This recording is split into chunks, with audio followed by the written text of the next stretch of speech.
К другим темам. В Мирнинском управлении автомобильных дорог компании «Алроса» провели пожарные учения среди работников. По тревоге был поднят персонал автопункта в Мирном.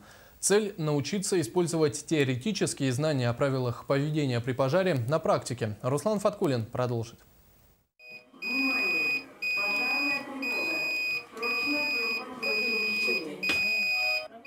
Едва зазвучали первые звуки сирены, диспетчер оповещает о ЧП пожарные службы, и сразу же начинается эвакуация персонала и посетителей здания. Все происходит в считанные минуты.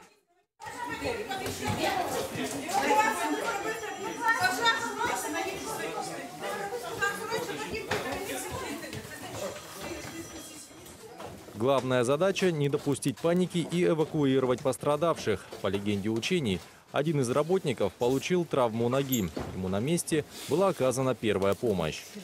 Но легенда была, что произошел пожар на 2-м этаже, в 20-й комнате.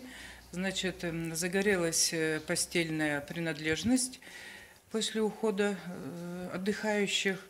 Вовремя сработала сигнализация. Мы все побежали туда, пожар был устранен. После этого была проверена готовность персонала к использованию ручных средств пожаротушения. С этим заданием также проблем не возникло.